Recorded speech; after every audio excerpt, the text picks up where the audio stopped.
não vem, né? E fica para a posteridade, né? Bom, gente, então, como eu estava dizendo aí, hoje a gente vai começar a ver a visão espírita, né? A gente viu o Apocalipse de João, todo aquele sentido figurado, aquelas revelações trazidas pela mediunidade de João, do apóstolo João, naquela época, naquele momento, falando de suas visões no mundo espiritual.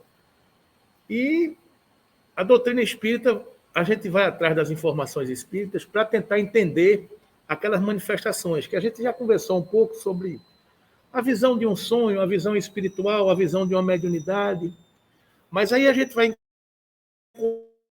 encontrar na doutrina espírita, particularmente nessas coisas que a gente trouxe aqui na Gênese, em Obras Póstumas, no Livro dos Espíritos, no Evangelho segundo o Espiritismo, em Emmanuel, a gente saiu pensando algumas coisas para poder a gente conversar a respeito dessa visão da revelação espírita em cima de muitas coisas que acontecem, que aconteciam e que a gente não tinha tanta capacidade de entender naquele momento, né?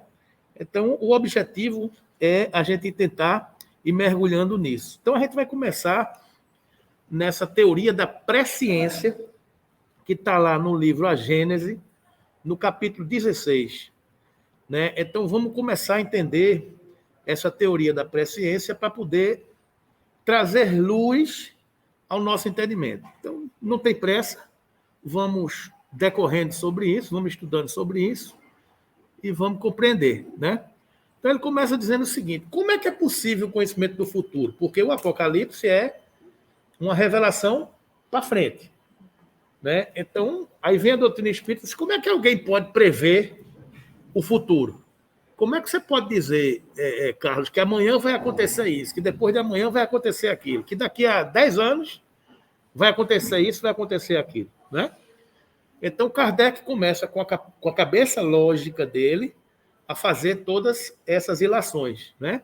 Então, ele começa dizendo: como é que é possível você prever o futuro, o conhecimento do futuro? Compreende-se a possibilidade da previsão. Eu costumo dizer o seguinte: para a gente estudar a doutrina espírita, uma coisa fundamental, importante para a gente é entrar na cabeça de Kardec. Ou seja, a gente começar a compartilhar do pensamento de Kardec, para a gente estar dentro dessa abordagem lógica, bom senso, racionalidade de Kardec, né? Então, compreende-se a possibilidade da previsão dos acontecimentos que devam resultar do estado presente. Ou seja, se compreende prever alguma coisa hoje, né? O cara está sentado numa cadeira que está com o pé quebrado. Vai dizer: rapaz, tu vai cair. Por quê? Porque ele está vendo que o pé está quebrado. Então, a previsão é que o pé pode quebrar e você cai. Então, compreende-se essa previsibilidade do que está acontecendo agora. Aí, no caso, se a pessoa levanta, ele não vai cair. Hein? Se a pessoa levanta da cadeira. Sim, não vai cair, porque você alertou. Mas aí tem essa... Como É. é que faz isso? Eu não entendo. Como é que faz o quê? Como é que você tem a intenção de levantar? Não, por exemplo, você falou a cadeira. O cara vai sentar, eu estou vendo se está quebrado, claro que ele vai sentar e pode cair. Tem um risco, tem uma previsibilidade. Sim. Então, como é que você prevê certo? Se a pessoa não senta, ele não vai cair. Você pode prever que a cadeira talvez quebre, mas se a pessoa vai cair, não. Não, aí é uma opção, né? Aí eu chamo-se livre-arbítrio. Você vai passar por essa previsão. opção que você tem, essa escolha.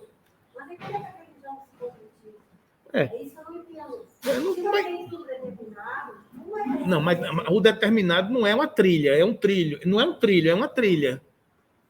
Você não tem que fazer exatamente isso. Você tem um contexto de uma encarnação.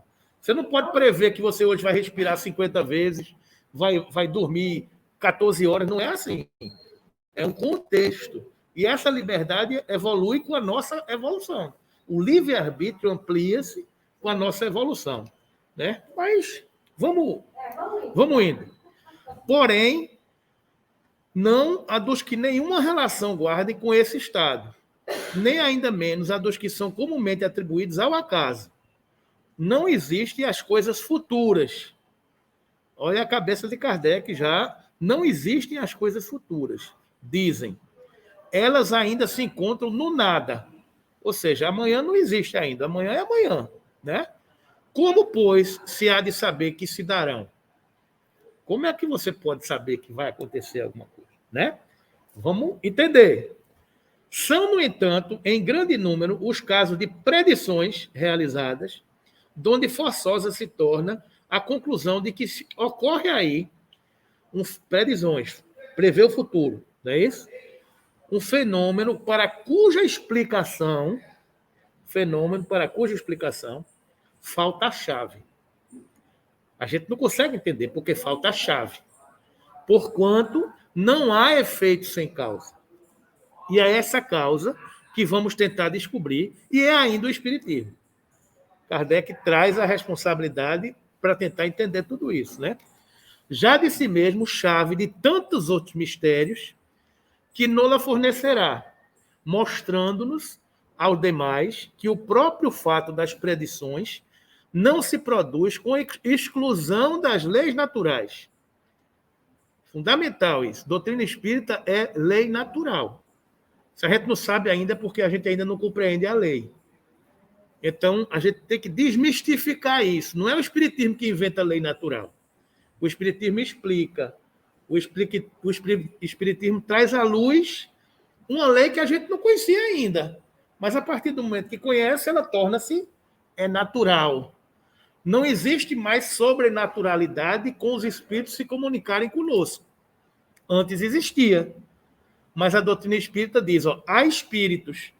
Os espíritos se comunicam com os... No outro mundo, se comunica com esse mundo. São mundos que convivem paralelamente. A partir do momento que você compreende isso, que você estuda, que você aceita, que você convive, não há sobrenaturalidade. Não há sobrenaturalidade sobre isso, não é? São leis naturais.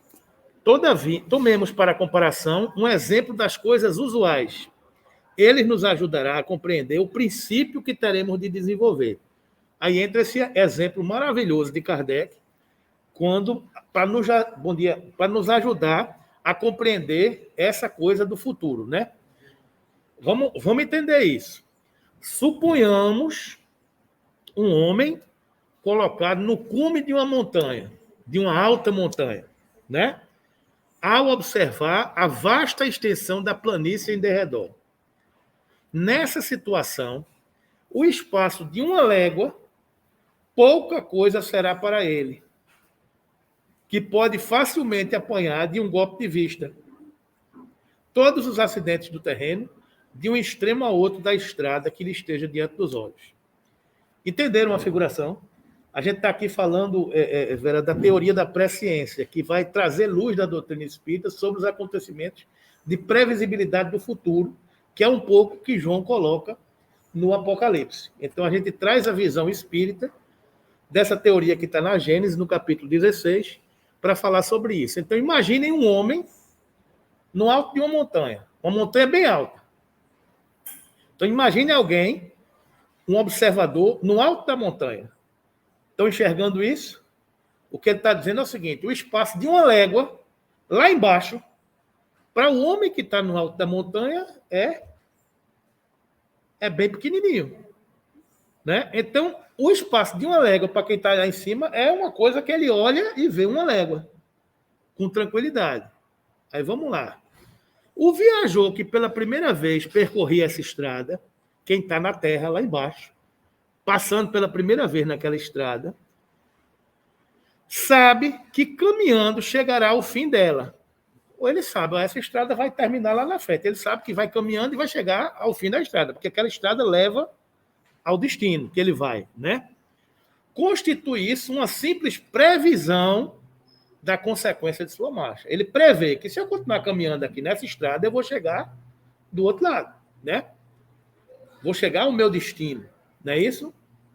Entretanto, os acidentes do terreno, as subidas, as descidas, os buracos, os cursos d'água que terá de transpor, os bosques que haja de atravessar, os precipícios em que poderá cair, as casas hospitaleiras onde lhe será possível repousar, os ladrões que os espreitem para roubá-lo, tudo isso independe da sua pessoa e é para ele desconhecido o futuro.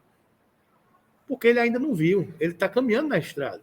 Então ele não sabe o que é que vai acontecer depois daquela curva. Por que a gente não ultrapassa numa lombada? Por que numa estrada a gente nunca ultrapassa um carro numa lombada? Por quê? Porque a gente não sabe se vem um carro vindo de lá. Porque a gente não sabe ainda o que está acontecendo. Mas se alguém está em cima da montanha e o carro vai... Ele está vendo se vem um carro de lá ou não vem, não é verdade? Então é isso que ele está dizendo aqui. Para ele é desconhecido o futuro, porque a sua vista não vai além da pequena área que o cerca. Ele não consegue enxergar mais do que aquilo ali, né? Quanto à duração média pelo tempo que gasta para perlustrar o caminho. Ou seja, o tempo que ele vai andando de carro, de bicicleta, é o tempo que está transcorrendo. Tirai-lhe os pontos de referência e a duração desaparecerá. Eu não tenho mais ponto de referência. Eu não sei mais. Eu parti de Recife para chegar em Gravatá. Se eu não tenho a referência de que foi Recife, eu não tenho mais referência de tempo. Eu estou andando, mas não sei. Porque eu não tenho mais referência do tempo. O tempo é um marcador de situações. O sol, a noite, o dia é marcador. Se eu perder a referência, eu não tenho mais essa condição de medir o tempo. Eu apenas sei que estou andando, mas eu não tenho mais tempo, né? Para o homem que está em cima da montanha e que o acompanha com o olhar, tudo aquilo é presente. Para ele que está lá em cima, é tudo presente. Ele está vendo tudo. Está vendo o cenário de uma vez, né? Suponhamos que esse homem desce do seu ponto de observação e, indo ao encontro do viajante, lhe diz, em tal momento, porque ele fez a conta, você encontrará tal coisa. O que é que o Waze diz a gente? O Waze, aquele aplicativozinho que vocês usam. Como é que ele sabe? Como é que ele sabe? Não é uma previsão do futuro. Eu vou sair daqui para a cidade. Aí eu vou pegar a Avenida Boa Viagem. Aí eu digo, se eu for pela Avenida Boa Viagem, eu não sei se está engarrafado, se está alagado, se tem uma batida. Mas o Waze sabe. Por que o Waze sabe? Porque alguém disse a ele. Alguém informou a ele. Ou seja, alguém que está conectado no Waze passou por aquele caminho antes e percorreu aquele caminho num determinado tempo, com a velocidade média de tanto, passando por aquela situação. E avisou, tem um buraco, está alagado, tem uma batida. E aí ele já tem essa informação. Então ele usa essa informação para compartilhar com os demais usuários. Isso não é uma previsão, isso é uma realidade que foi informada. Eu estou apenas citando que quando você vê as coisas como presente, por causa das informações que você capta, você tem uma condição de prever uma realidade melhor. Tá certo? Então, ele diz, você vai acontecer isso, vai acontecer aquilo outro. Né? Estarás predizendo o futuro, mas é o futuro para o viajante, não é para ele, porque ele já viu. Ele está vendo que vai acontecer aquilo ali. Né? Autor da previsão, pois para ele esse futuro é o presente. Estão entendendo essa viagem de Kardec? Deu para compreender essa viagem dele, né? Você está lá vendo, então você está avisando que tal coisa vai acontecer ou tal coisa vai deixar de acontecer. É uma previsibilidade. É por isso que a gente diz que as previsões, os apocalipses, assim, digamos assim, as revelações, não necessariamente vão acontecer. É uma previsibilidade. Pode acontecer ou pode não acontecer. A gente vai ver isso aqui mais na frente, né? Se agora sairmos do âmbito das coisas puramente materiais e entrarmos pelo pensamento no domínio da vida espiritual, veremos o fenômeno produzir-se em maior escala. A gente está saindo da montanha, está saindo da terra, está elevando o pensamento e vai para a coisa do espírito, que vive numa outra dimensão, né? Veremos o fenômeno produzir-se em maior escala. Os espíritos desmaterializados são como o homem da montanha. O espaço e a duração não existem para eles. Começa a gente ter a percepção. Ele não tem espaço, não tem tempo. É aquela coisa que ele está desmaterializado. Ele não tem essa referência, né? Mas a extensão e a penetração da vista são proporcionadas à depuração deles e à elevação que alcançaram na hierarquia espiritual. A penetração da vista são proporcionadas à depuração deles e à elevação que alcançaram na hierarquia espiritual. Quanto mais elevado for o espírito, maior é a visão que ele tem.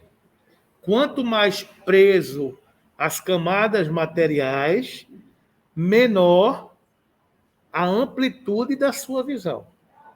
Ou seja, quanto mais a gente avança no conhecimento, na espiritualidade, mais evoluído o espírito se torna e maior a nossa visão. Se eu estiver subindo aquela escada, os primeiros degraus não me permitem um prédio. Se você comprar o primeiro andar, você vai ter uma determinada vista. Se você comprar o segundo andar, você vai ter uma vista melhor. Se você for para a cobertura, você vai ter uma visão muito mais ampliada. O espírito é a mesma coisa. Quanto mais evoluído, mais desprendido da matéria ele se torna e maior se torna a amplitude de sua visão, do ponto de vista da evolução espiritual. Com relação aos espíritos inferiores, aqueles que estão presos à matéria, aqueles são quais homens munidos de possantes telescópios, ao lado de outros que apenas dispõem dos olhos.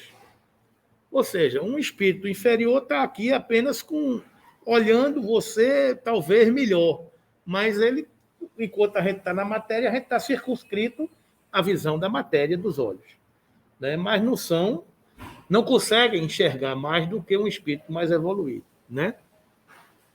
Nos espíritos inferiores, a visão é circunscrita, não só porque eles dificilmente podem afastar-se do globo, aqui eles se acham presos. O espírito inferior fica na crosta, ele não evolui. Se quiser, tem uma balinha aqui, viu? Que alivia a garganta. Então, eles não se afastam do corpo, né? Como também porque a grosseria de seus perispíritos lhes vela as coisas distantes, do mesmo modo que um nevoeiro as oculta os olhos do corpo. É a capacidade do espírito estar circunscrita àquilo ali. Bem se compreende, pois, que de conformidade com o grau de sua perfeição, quanto mais evoluído for o espírito, possa um espírito abarcar um período de anos, séculos, mesmo de muitos milhares de anos. Tamanho da visão. Vocês já viram uma visão da Terra, que o cara sai de um satélite e vai aos pouquinhos subindo, e aí o pontinho da Terra, de repente, vira um... Então, isso torna-se um... Então, a visão vai de anos, séculos, milhares de anos, porquanto que é um século, em face do infinito. Né? Então, é uma dimensão diferente, de acordo com a evolução do espírito. Diante dele, os acontecimentos não se desenrolam sucessivamente, como os incidentes da estrada diante do viajor.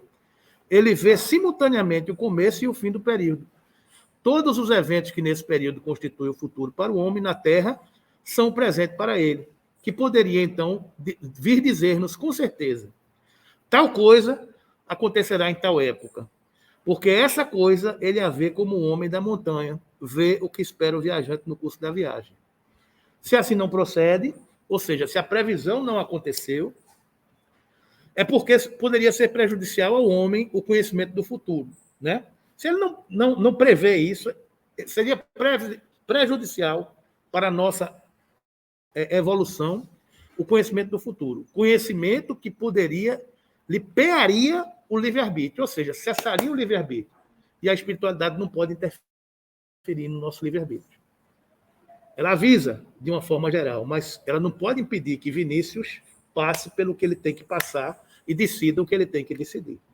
Porque isso cessa o nosso livre-arbítrio. Por isso que é comum alguns espíritos dizer, eu vou parar de falar, não vou dizer mais nada. Porque talvez ele já esteja vendo alguma coisa, porque ele está com a visão mais ampliada, mas ele não vai dizer. Porque eu vou ter que passar por aquele processo.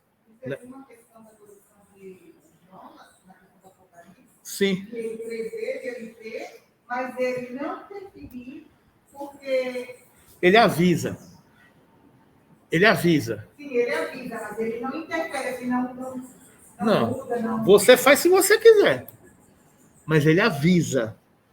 É aquela história. João estava lá no século 0, no século 1 da era cristã, teve uma visão, porque ele foi estar com Jesus e com seus ministros, com uma visão espiritual. Então ele saiu da terra, foi lá para cima.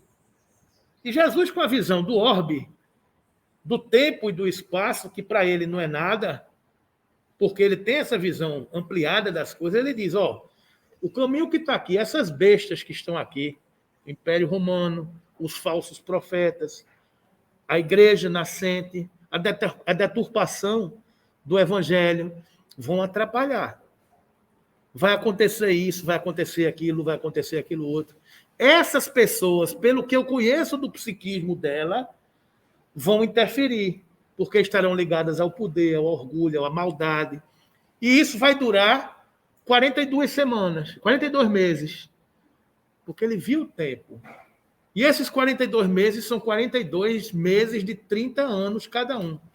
Então, 42 meses vezes 30 dá 1.260 anos, que foi um período que o 666, que ele chamou, que era a influência do poder da igreja, iria atrapalhar a evolução da humanidade, porque deturparam a mensagem do Cristo, que foi a previsão da abertura do livro da vida, após a abertura dos 7 selos, dos 7 cálices, essa mulher, com seu filho, ser perturbada por essa besta, e que no final ela vence.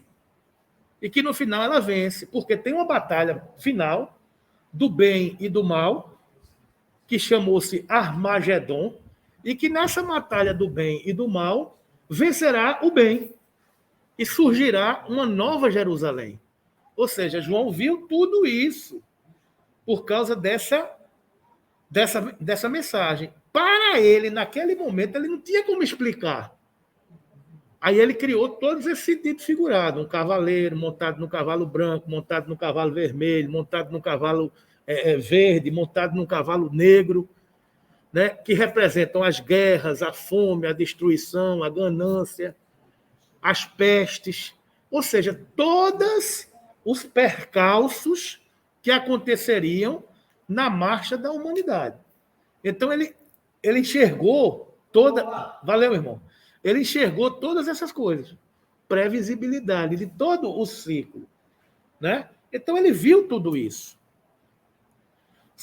Ele vê simultaneamente o começo e o fim do período, todos os elementos que nesse período constituem o futuro para o homem da Terra, são presentes para ele. Que poderia, então, vos dizer com certeza, tal coisa acontecerá em tal época, porque essa coisa ele a vê como o homem da montanha vê e espera o viajante no curso da viagem. Né? Se tal faculdade, mesmo restrita, se pode contar entre os atributos da criatura, em que grau de potencialidade não existirá no Criador? Ou seja, se há homens que preveem ter essa capacidade de enxergar isso, quanto mais no Criador, que abrange o infinito. Para o Criador, o tempo não existe. O princípio e o fim dos mundos lhe são presentes. Dentro desse panorama imenso, é que a duração da vida de um homem, que é a duração da vida de um homem, de uma geração, de um povo.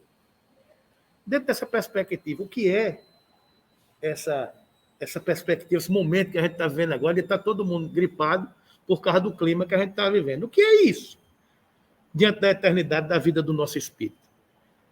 Né? Então, é uma perspectiva de evolução, de ciclos, que nessa estrada, como a gente está dentro dele, a gente não enxerga. Mas para quem está de fora, fica tranquilo.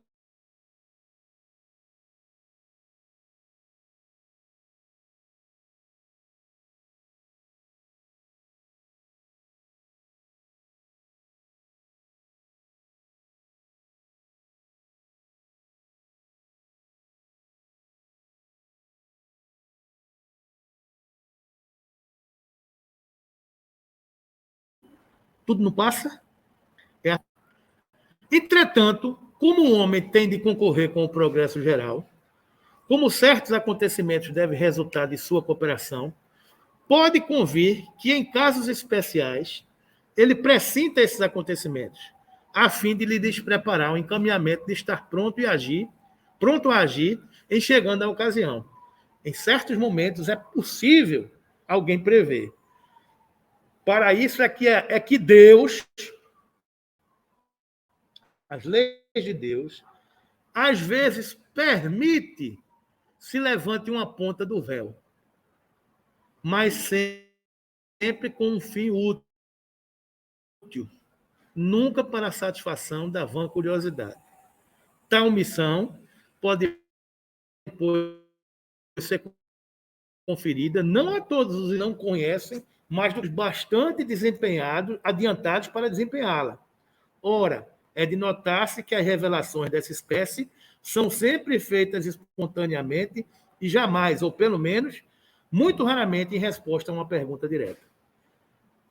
João teve essa missão de revelar uma situação futura, né? Pode também semelhante missão ser confiada a certos homens dessa maneira. Aquele a quem é dado o encargo de revelar uma coisa oculta recebe a sua revelia e, por inspiração dos espíritos que a conhecem, a revelação dela e a transmite maquinalmente, sem aperceber-se do que se faz.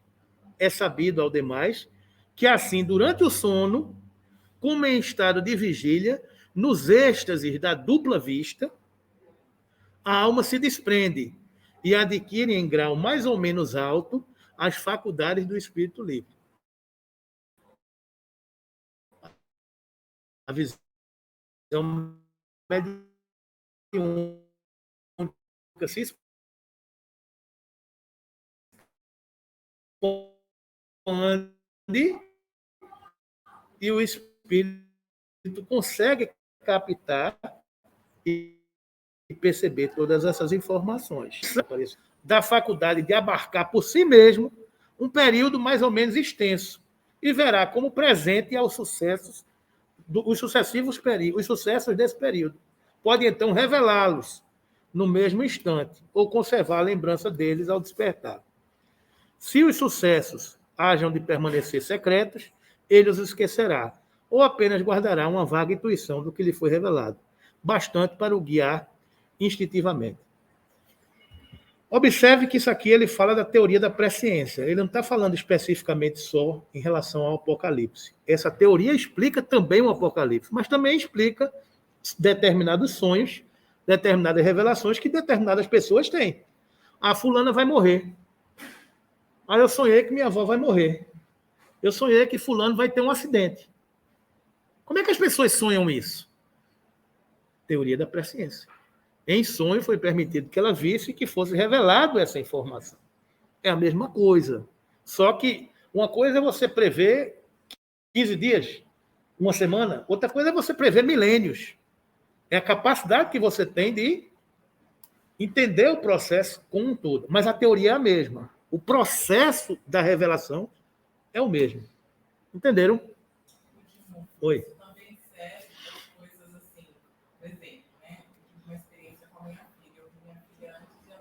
Pronto. Então, quando ela veio, né, quando eu engravidei, eu já sabia. É uma revelação. Então, assim, isso não é só para as coisas. Não. É uma revelação. É uma revelação. Você é preparado para isso. Como é que você sabia?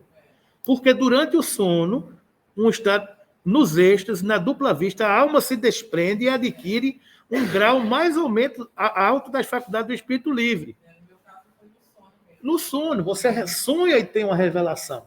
Porque você conversa com algum espírito, outro espírito lhe mostra, sua filha aparece, diz, ó, mamãe, eu vou nascer. Vamos se preparar para nascer. Há essa visão no mundo espiritual, porque a alma se expande, sai da matéria. A teoria é a mesma. Entendeu? Só que a altura da visão é que varia com o grau de adiantamento e a missão de revelar. Oi? Tem um filho que eu acho que ele insistiu. E ele, aos poucos, só para completar o exemplo também de Vera. Verinha, eu acho que ele tinha em torno de 7, 8, 9 anos. À noite ele acordou. Ele previa algumas coisas. Né? Mas eu nunca vi por essa Ótica. ótica, não é na questão da espiritualidade. No livro da menina foi que me chamou a atenção. Eu frequentava tudo.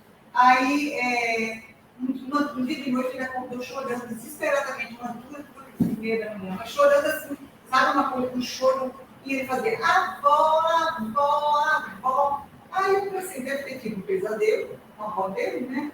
Aqui, vamos rezar um Pai Nosso, a mãe fica aqui do teu lado, deitadinho, não sei o quê, parará.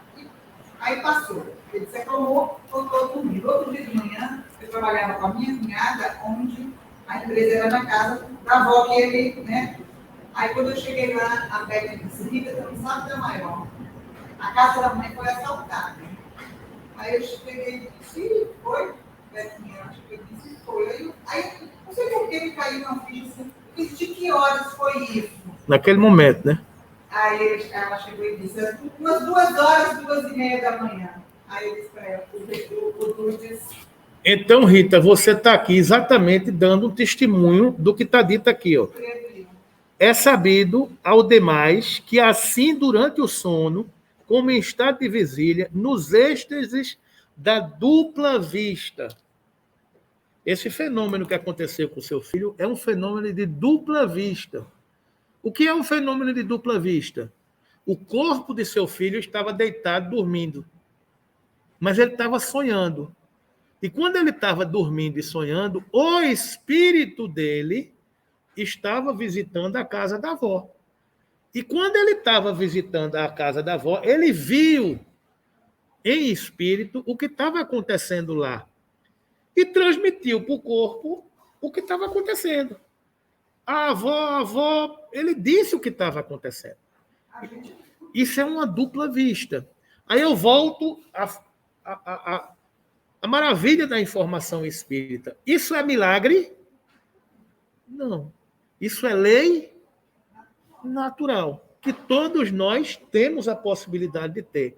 Apenas a doutrina espírita, no tempo de maturidade da humanidade, nos revela.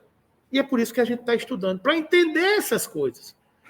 Então, essas coisas passavam despercebidas e passam despercebidas pela humanidade. E colocam isso à conta do sobrenatural. Colocam à conta de um sensitivo, de uma criança diferente, de uma pessoa que é diferente. É uma bruxa. Que no passado, quando a pessoa era bruxa, botavam ela escondida numa floresta. Queimavam na fogueira, porque revelava o futuro. Faculdades naturais. Então, isso tudo é que a gente vai entendendo. É por isso que é essa maravilha da informação. E é por isso que ela vai estar revelada em todos os movimentos religiosos daqui a pouco, porque não é objetivo se tornar apenas a doutrina espírita o centro do universo. Não é esse. O objetivo é todo mundo conhecer as leis naturais. Claro, que torna-se... Chegou um período que eu comecei a pensar assim, não é tão normal. Então, assim, quando ele me dizia, antes eu nem ligava com uma coisa com uma outra, mas depois começou a correr tantas outras coisas, e que aí, mais na frente, realmente... Acontecia, comprovava. Aí, quando ele vinha, me dizia assim, mãe, a avó vai chegar de branco. Tá? Ok. Aí eu já nem me ligava mais, assim, nem eu sabia que ia acontecer, não sabia qual era o momento. Então, ele está respondendo a você aqui, ó.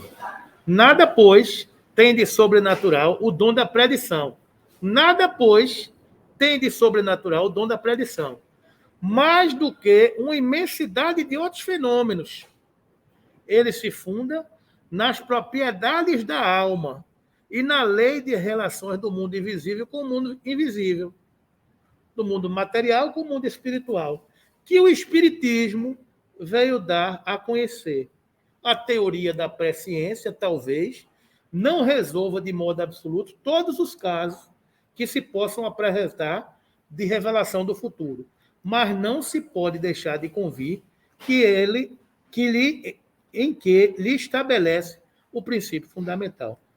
Respondeu a questão. Quando a gente acessa a informação, a gente tem a luz sobre o que a gente está discutindo. Né? Não, pois não. Pelo fato da mediunidade ser uma faculdade orgânica, onde é que se situa isso aí? A faculdade orgânica com a capacidade. Eu conheci, na minha vida, ledora de Bernadette, que não tinha nada de Santos. Nem de Santos, nem de Santos. Mas conheci. Isso é uma velha faculdade orgânica. É a mediunidade.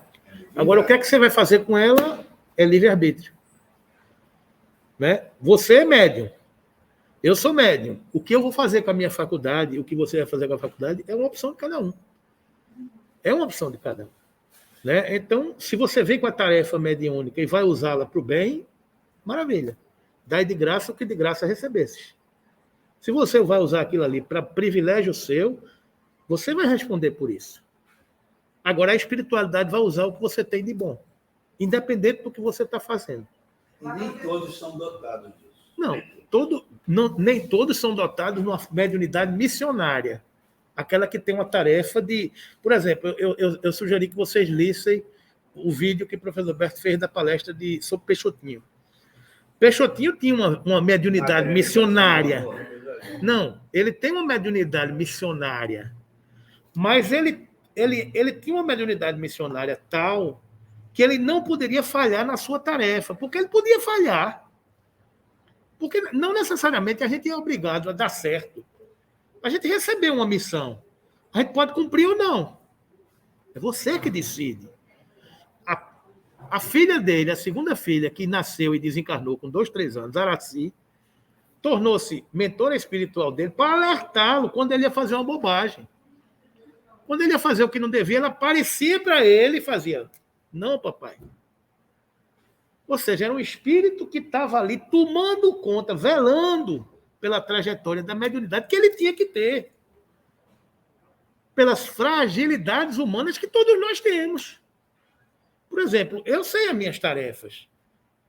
Inconscientemente eu sei o que é que eu tenho que fazer. Eu faço, talvez, nem sempre, às vezes, livre-arbítrio. Você quer dizer que com isso, o Chico, por exemplo, nem tudo ele falava? Nem tudo ele... Lógico que não. Não podia dizer. Não podia dizer tudo. Porque ele estava vendo isso aqui, mas se não agrega, um cara que chega assim, que tem uma mediunidade e tal, chega junto de você e vê que tem um espírito lhe obsediando, lhe perseguindo. Ele vai dizer, Casinha, que tem um espírito assim, assim, assado do teu lado. O que é que isso agregou a você? Não, a superioridade. Né? Aí susto, né? E assustado, né? Você sai angustiado, ou você faz uma reunião mediúnica e diz: olhe, na reunião mediúnica veio um espírito, meu Deus. Por que você vai fazer isso? Não é melhor você dizer: não, foi tudo bem, está tudo em paz. A pessoa vai em paz. Agora, não tornes a pecar para que não te aconteça algo pior. Jesus. Simples assim. Então, a espiritualidade vai sempre usar o que cada um tem de melhor, né? Mas vamos lá. Muitas vezes, as pessoas dotadas da faculdade de prever, seja no estado de êxtase, seja no de sonambulismo, veem os acontecimentos como que desenhados num quadro, o que também se poderia explicar pela fotografia do pensamento. Atravessando o pensamento o espaço, como os sons atravessam o ar. É como o vidente vê, é como o sensitivo vê, é um quadro. Ele vê aquilo ali. Né? Uma tela. Uma tela que ele aparece para você. Isso. Às vezes eu tenho esses lampejos. Às vezes eu também tenho esses lampejos. Eu estou quieta e eu vejo um quadro. É como se fosse um quadro pintado. Você vê uma sala, uma mesa, é uma figura que aparece na sua tela mental. É o que ele está dizendo aqui, né? Olha, eu queria só falar um pouquinho. Quando ela falou dos livros, eu queria só comentar uma coisa que veio assim na minha cabeça, que você, às vezes, isso pode ser uma previsão, certo? Mas talvez fosse deveria se catalogar mais como uma vivência espiritual. Porque isso acontece aqui com muita gente. Só que a maioria não lembra quando volta. Porque o que vivenciou na hora ele, né? Ou então ele vivenciou alguma coisa durante o sono e lembrou e contou quando estava acordado. Isso acontece com muitos de nós, é seguido. Só que a gente não lembra. E às vezes lembra e é figurado. André Luiz tem uma passagem muito legal quando a neta visita a avó, e a avó fala um monte de coisa, quando a neta volta, ela fala umas coisas bem assim. Desconectada. Porque a gente interpreta da forma como a gente vai viver. Com o material que a gente tem, né? Eu acho que a presciência, a previsão mesmo, do caso, seria uma coisa mais abrangente. E é verdade. Isso aí é dupla vista. Isso é dupla vista, é uma êxtase, é outra coisa. São fenômenos desse pacote. Digamos, está tudo dentro do pacote. Porque a vivência que a gente mais ainda médico que estava trabalhar durante a noite, ele pode voltar com a lembrança. E aí ele vai achar que foi uma previsão, que foi. Ele não vivenciou aquilo. Ele não vivenciou, ele foi revelado. Ele foi revelado por alguém que enxergou mais, entendeu?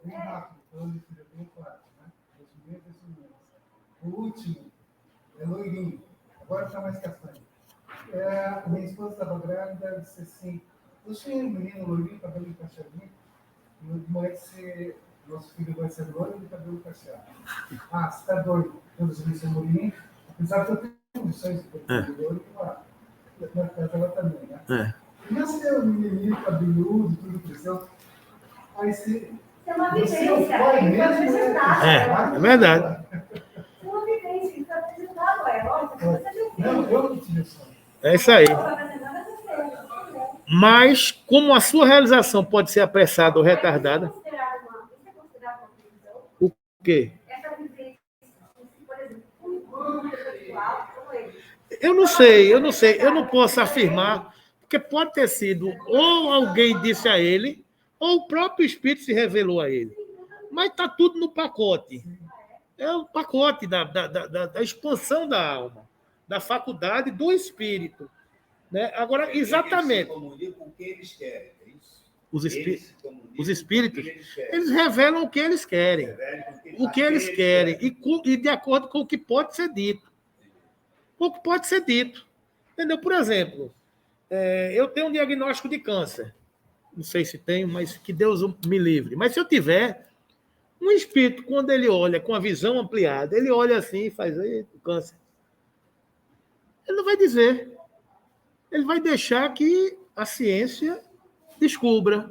O máximo que ele pode fazer, talvez, é dizer: Edmundo, faz um check-up. E quando ele faz um check-up, ele intui o médico: pede um exame. Pede um exame para que seja descoberto alguma coisa. Ou seja, são mecanismos de intuição e de faculdade. São leis naturais. Então, está tudo na natureza. Agora, o que vai explicar é o mérito de cada um, é a necessidade de cada um, é o bem que você está fazendo. Eu não posso prescindir de Vinícius, porque eu estou precisando dele aqui. Então, eu vou avisar. Porque tem um fim. Tem um fim para isso. Né? Para você permanecer fazendo o trabalho que você está fazendo. Divaldo Franco, com 80 e poucos anos de idade, pediram para ele fazer uma palestra no ano de 2012. Ele fez: puxa vida, 2012 eu vou estar com 80 e tantos anos. Será que eu chego lá? Aí ele chegou para Joana de Ângeles, numa vez, sem perguntar diretamente ao espírito se ele estaria vivo ou não. Aí ele fez: Joana, estão pedindo para eu fazer uma palestra no congresso, não sei aonde, não sei o quê. Será que eu posso? Eu falei: não, pode marcar, não tem problema não. Aí ele fez: garanti já não sei quantos anos de vida. O espírito já disse aqui que eu ia estar vivo. Aí depois pediram outra para não sei quanto tempo na frente. Aí ele chega para Joana de Anjos de novo e fala, olha, pediram outro. Ela fez, vai ser duro, luto para estar viva até lá. Ela não vai dizer que ele vai estar vivo, porque não sabe o caminho da trajetória de cada um. Porque a moratória pode ser dada a qualquer momento. Pode estar previsto eu desencarnar com 80 anos, mas eu estou fazendo um trabalho que não chegou ninguém para me substituir. A turma se reúne e faz, rapaz, prorroga o mandato de Divaldo aí, deixa ele chegar até os 100. Divaldo, tu concorda? Concorda. Aonde é esse? No sono. Então, os fluidos vão melhorar, você vai... E vão segurar a matéria. Vão segurar a matéria. Por isso que quando a morte chegar para bater a porta, que ela encontre a gente ocupado. Porque se encontra a gente ocioso, vai dizer, tá bom, vai... Se ela encontra ocupado, ela vai, tá bom, vou procurar outro, porque tu tá ocupado, tu tá fazendo alguma coisa aí. Não é? Peixotinho desencarnou às 6 horas da manhã, às 10 horas da noite, chegou uma senhora batendo na porta dele, pedindo uma receita homeopática. Baby não queria deixar que ele desse a receita homeopática, mas ele disse, não, deixa que eu vou dar. Morrendo, no leito de morte. Morreu trabalhando. Ou seja, é sempre a tarefa de prorrogar o que você tem que fazer na carne. Bom, mas vamos lá. Eu não sei nem onde eu estava aqui, acho que é 8, né? Para compreendermos as coisas espirituais, isto é, para fazermos delas ideia tão clara como a que fazemos de uma passagem que tenhamos ante os olhos. Falta-nos, em verdade, um sentido. Exatamente como ao cego de nascença, falta um que lhe faculte compreender os efeitos da luz, das cores e da vista, sem o contato. Daí se segue que somente por esforço da imaginação e por meio de comparações com coisas materiais que nos sejam familiares, chegamos a consegui-lo. É aquela história da comparação, dos sentidos figurados. Né? Como é que um cego de nascença explica as cores da luz? É mais ou menos isso. Se você não sabe a dimensão que está no mundo espiritual, é difícil você explicar o que você viu no mundo espiritual. Né? Como a gente não tem a percepção do espírito, a gente entende. Não é aquilo que você... Lá você entende, porque lá você é espírito. Lá você é espírito. Quando você chega, o espírito entra na matéria. E quando ele entra na matéria, ele perde determinadas faculdades e dimensões que ele tinha no mundo espiritual.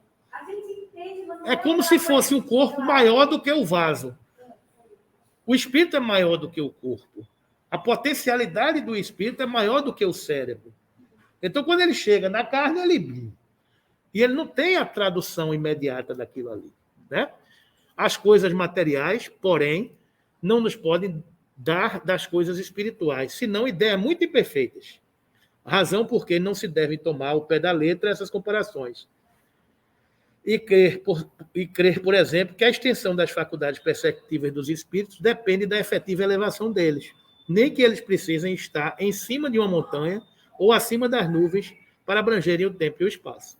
Né? Então, é a gente compreender essas dimensões. Né? O espírito encarnado não somente percebe, como também se lembra do que viu no estado de espírito livre. E essa lembrança é como um quadro que se lhe desenha na mente. Na encarnação, ele vê mais vagamente, como através de um véu, no estado de liberdade. Vê e concebe claramente. O princípio da visão não lhe é exterior, essa está nele. Essa é a razão porque não precisa de luz exterior. Por efeito do desenvolvimento moral, alarga-se o circuito das ideias e da concepção por efeito da desmaterialização gradual do perispírito. Este se purifica dos elementos grosseiros que lhe alteravam a delicadeza das percepções, o que torna fácil compreender que a ampliação de todas as faculdades acompanha o progresso do espírito. Quanto mais elevado o espírito, menos denso é seu perispírito. E quanto menos denso é seu perispírito, mais clara é a lente que ele possui para enxergar as coisas. Então, quanto mais poluído de matéria nós estamos, mais denso é o nosso perispírito. E quanto mais denso o nosso perispírito, mais com problemas de visão, mais turva, embaçada, se torna a nossa lente da nossa visão espiritual. À medida que o espírito se depura, a matéria grosseira que ainda obtusa, digamos assim, as nossas percepções e as nossas faculdades, se ampliam, se clareiam, e a gente se torna um filtro muito mais puro. Daí o desafio da mediunidade nas reuniões mediúnicas. Na reunião de desenvolvimento mediúnico, o primeiro momento é você se limpar o filtro.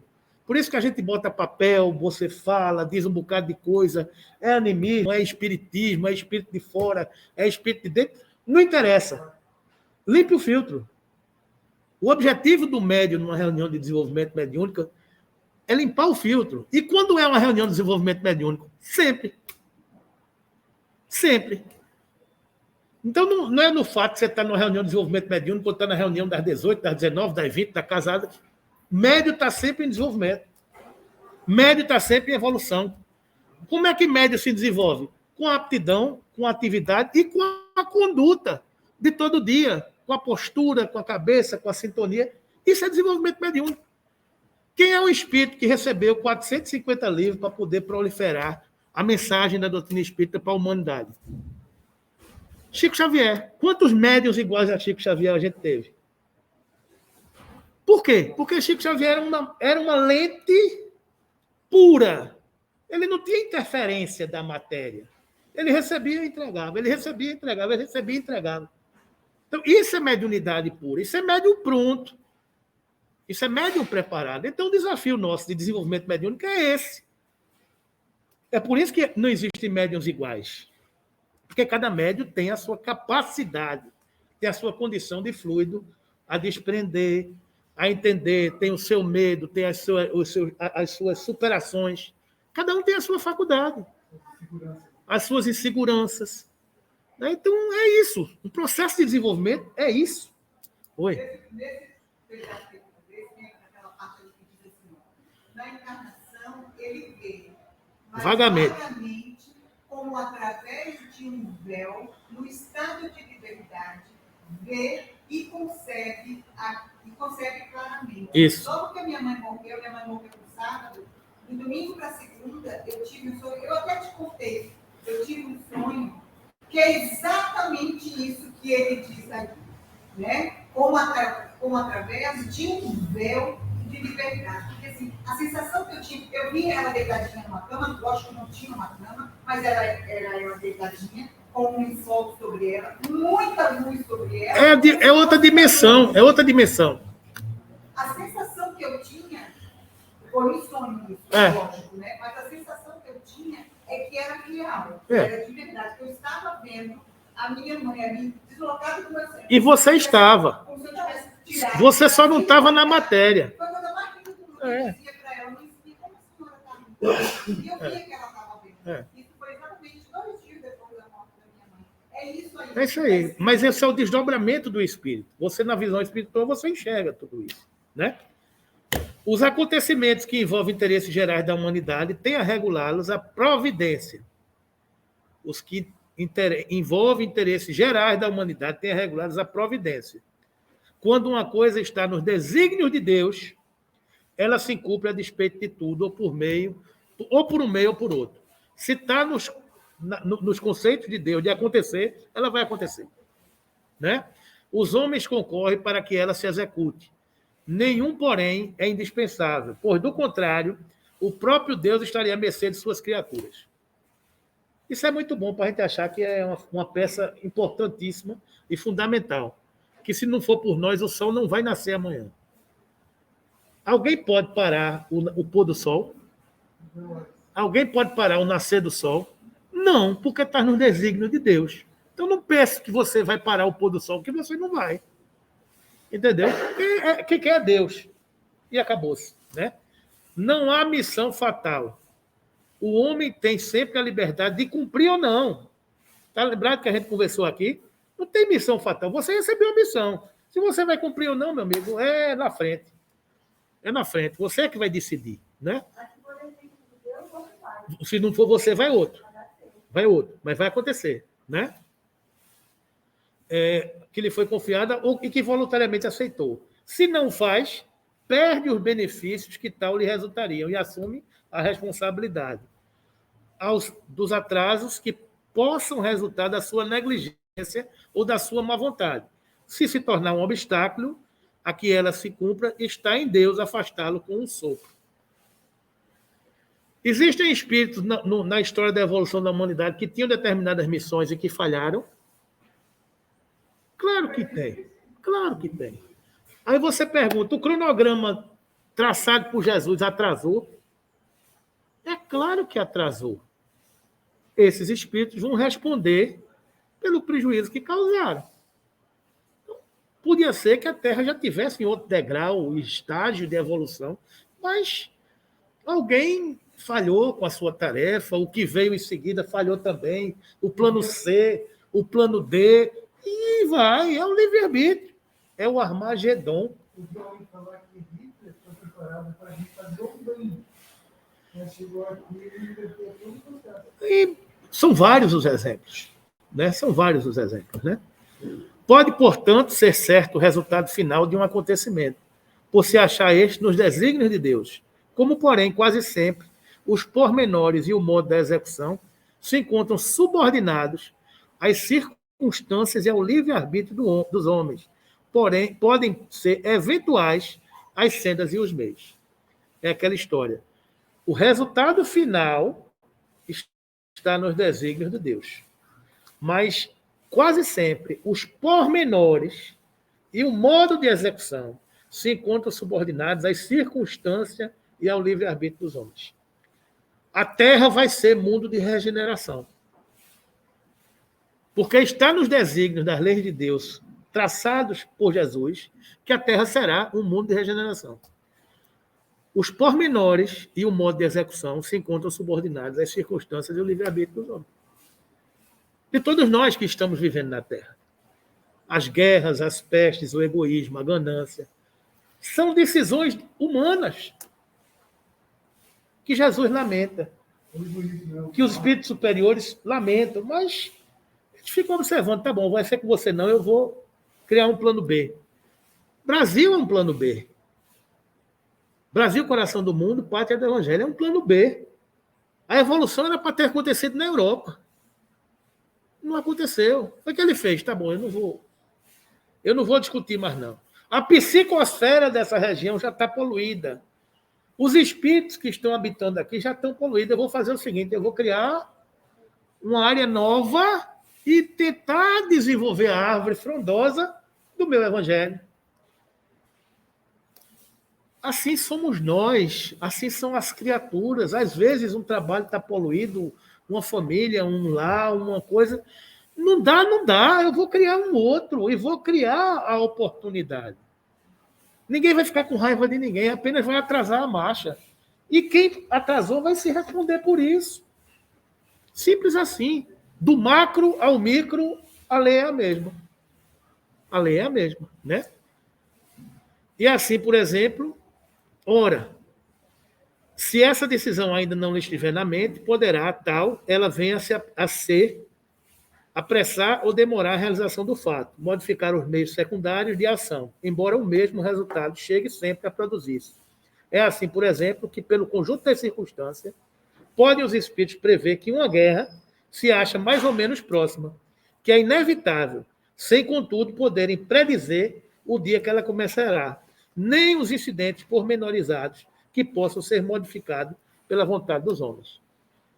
É aquela história, estou vendo que fulano vai brigar com Beltrano. Eles vão brigar. Quando vai começar, é quando der a primeira etapa. Agora, eu não sei quando vai ser. Pode ser de manhã, de tarde, de noite, amanhã. Agora, que vão brigar, vão. É o que ele está dizendo aqui. A humanidade vai entrar em conflito por causa da beligerância implantada. Quem vai disparar o gatilho é quem der o primeiro tiro, né? Então, vamos ver como essas coisas vão se dar. Não é isso?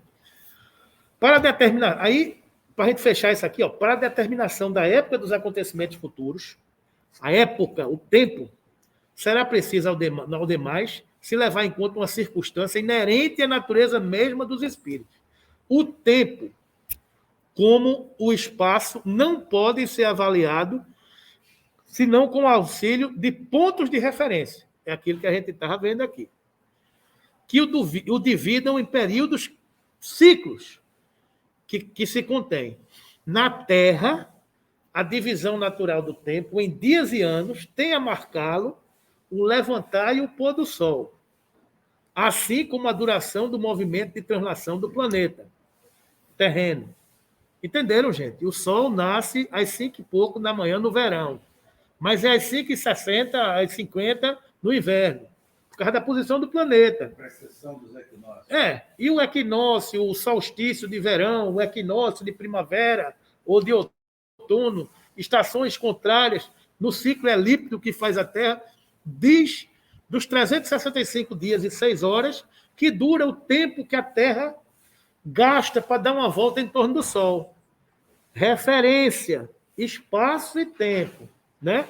Aí o que é que ele diz aqui?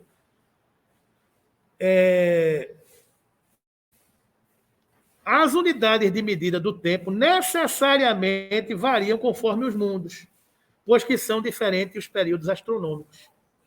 Assim, por exemplo, em Júpiter, os dias equivalem a 10 horas terrestres. Em Júpiter, um dia equivale a 10 horas terrestres. E os anos a mais de 12 anos nossos. Por quê? Porque Júpiter está numa órbita diferente da Terra.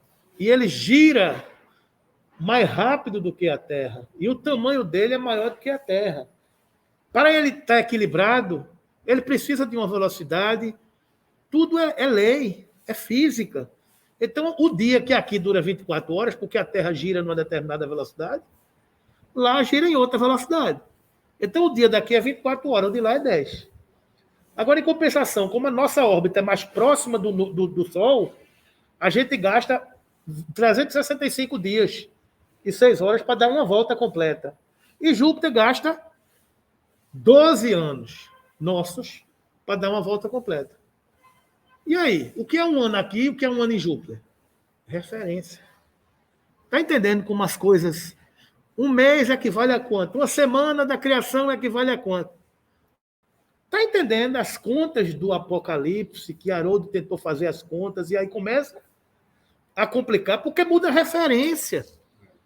Há, pois, para cada mundo, um modo diferente de computar-se a duração, de acordo com a natureza das revoluções astrais, que nele se efetuam. Já haverá aí uma dificuldade para quem espíritos que não conheçam o nosso mundo determinem datas com relação a nós. Espírito que não conhece o nosso mundo, como é que ele vai precisar uma data? Se ele está fora da Terra. Além disso, fora dos mundos, não existem tais meios de apreciação. Para um espírito no espaço, não há levantar nem pôr do sol, e nem a marcar os dias, nem revolução periódica a marcar os anos. Só há para ele a duração e o espaço infinito. Quem está fora da Via Láctea sabe quanto é um dia ou um ano na Terra? Vamos dar uma viagenzinha intergaláctica. Quem está fora da nossa galáxia sabe que a Terra tem um dia de 24 horas ou um ano de 365 dias? Não. Está nem aí. Só há tempo e espaço. Infinito. Né? Aquele, portanto, que jamais houvesse vindo na Terra, nenhum conhecimento possuiria dos nossos cálculos, que, aliás, lhe seriam completamente inúteis. Mais ainda, aquele que jamais houvesse encarnado em nenhum mundo, nenhuma noção teria das frações de duração. Quando um espírito estranho à Terra vem aqui manifestar-se, não pode assinar datas dos acontecimentos, senão identificando-se com os nossos usos. Ora, isso sem dúvida lhe é possível, porém, as mais das vezes, de nenhuma utilidade descobre nessa identificação. Interessa para ele, não. Interessa o objetivo. Está entendendo, gente? A cabeça de Kardec, a lógica da história toda. Então, os espíritos que formam a população invisível do nosso globo, onde eles já viveram e onde continuam a imiscuir-se na vontade, na nossa vida, estão naturalmente identificados com os nossos hábitos, cuja lembrança conserva da erraticidade. Poderão, por conseguinte, com maior facilidade, determinar datas aos acontecimentos futuros, desde que os conheçam. Mas, além de que isso nem sempre lhes é permitido, datas nem sempre lhes é permitido, eles se veem impedidos, pela razão de que sempre que as circunstâncias de minúcias estão subordinadas ao livre-arbítrio e a decisão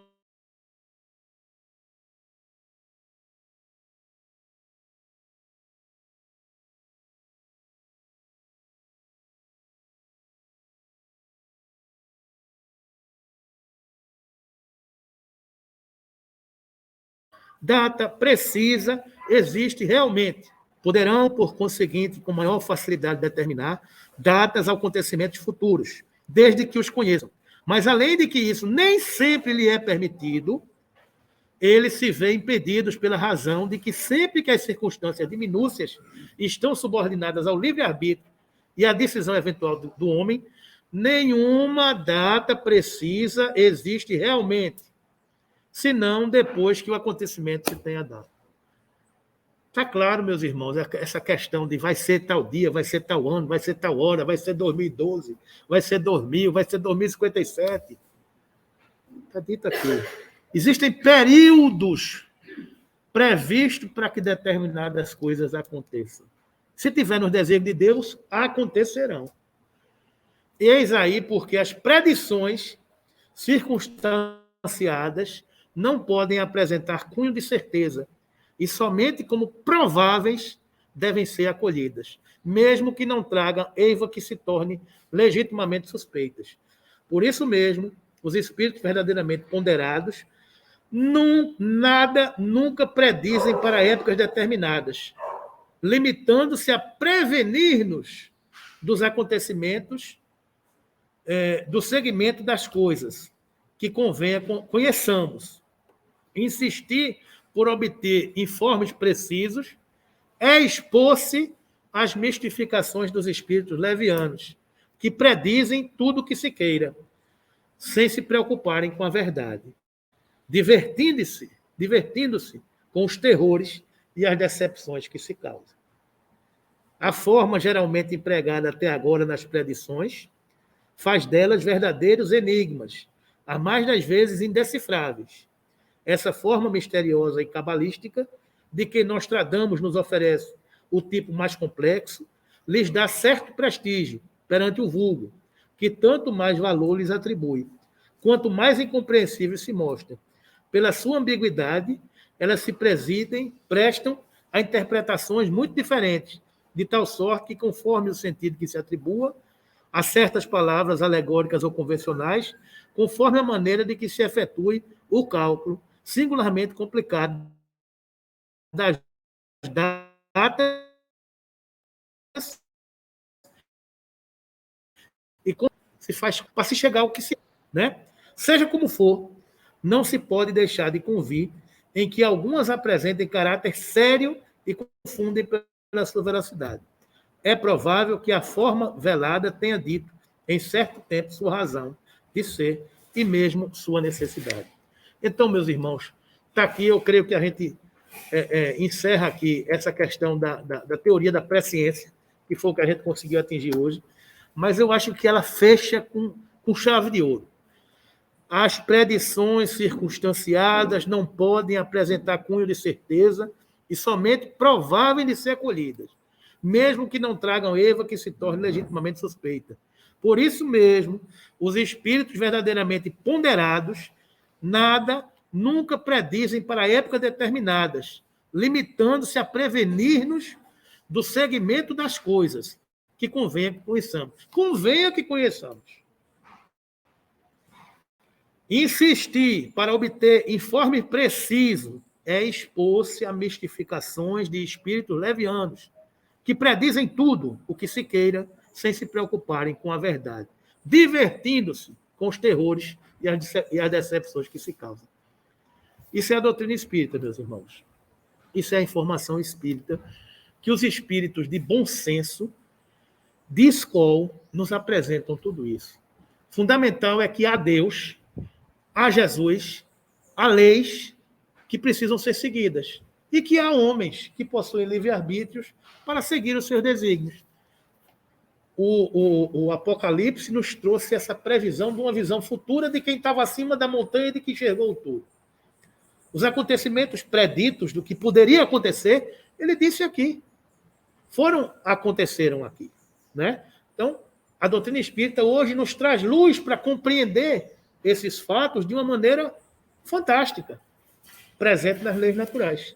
Então, que a gente possa, nas próximas semanas, entrar aqui agora, por exemplo, no sermão profético. Aqui não é Nostradamus, é Jesus, capítulo 24 de Mateus. Quem quiser estudar, para na próxima semana a gente discutir aqui, capítulo 24 de Mateus, sermão profético. Que aí a gente segue na Gênesis estudando o sermão profético, que não é diferente do que João disse no Apocalipse.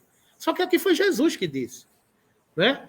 Então, na próxima semana, a gente vai ver que na Gênesis, no capítulo 17, predições do Evangelho, está lá, sinais precursores, quando Jesus fala do sermão profético, que são coisas semelhantes de tudo isso que está acontecendo. Tá bom, meus irmãos? Vamos ficar por aqui, que já são... O relógio é materialista, como o professor Humberto diz, né? E vamos agradecer a Deus a oportunidade de estarmos estudando essa doutrina maravilhosa que traz tanta luz para as nossas consciências.